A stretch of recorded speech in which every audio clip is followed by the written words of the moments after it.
Makiria ya ciringi bilioni 200 iria Kenya yamũkĩrĩte kuma mweri-inĩ wa gatatũ cia kũhũrana na mũrimũ wa COVID-19 na ũteithio wa indo ta mask rĩu nĩcio icũngĩrĩirie kĩrumbera kĩa ũrugarĩ kũrĩ minista wa ũgima wa mwĩrĩ Mutahi Kagwe na mwandĩki mũnene wa ministry yo Dagitari Susan Mochache kanitha ũgĩikia ihiga rĩa mbere. The funds in billions that have been received from various sources, including our international partners, to fight the pandemic must be accounted for to the last cent. Nao atongoria ateti na ahũri a biacara makomba kũiyũkia icokio rĩrĩ makienda Kagwe na Mochache makuje mbũri na rũa. Nataka kuanzia kwa waziri Mutahi Kagwe, PS Susan Mochache, kufikia Jumatatu muwe mumeresign kutoka kwa ofisi zenyu.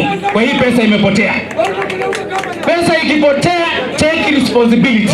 Leo hii kama cabinet secretary in charge of health angekuwa cabinet secretary huko UK angeresign, angekuwa ameresign kitambo sana. Minister of Health Bwana Kagwe, the honorable thing to do at this particular time, just resign.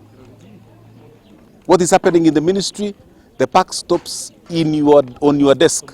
Wenye kufanya na kuiba madawa na vitu vyote ambayo ilikuwa inahusiana na mambo ya COVID-19 washikwe.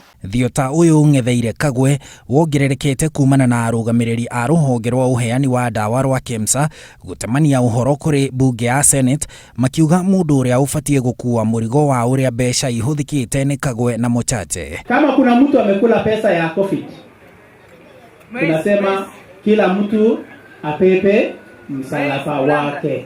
Mimi nilikuwa nimeambia Kagwe kwamba Kagwe, we naona unatusomea orodha ya walioshikwa na COVID na wale wamepona na wale wamekufa.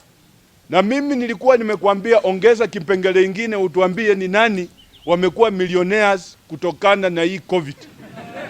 Na ukusikia riboti cia mbere ciĩgiĩ ungumania ũyũ ciakuruhanagia ona andũ amwe marĩ kana matuainwo na angĩ marĩ thingira-inĩ wa iregi, na ndũmĩrĩri-inĩ yake ĩrĩa ĩriga President Uhuru Kenyatta aheire honge cia ũthuthuria thikũ 21 maumbũranie arĩa maungumĩtie, no atongoria amwe marauga ũira nĩ mwanĩke king'ang'a-inĩ na hatirĩ bata wa gweterera thikũ icio 21. Hiyo siku 21 nafikiria ni mingi kwa sababu CEO wa KEMSA amesema ni nani wamekula pesa ya COVID.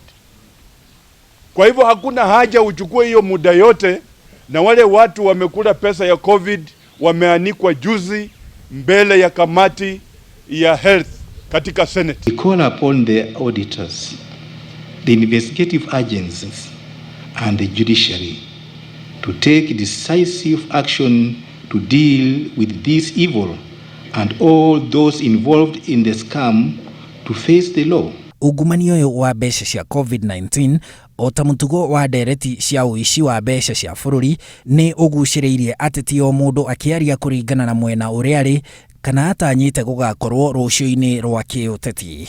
Handũ-inĩ ha Inooro TV, njĩtagwo Harun Njoroge wa Maina.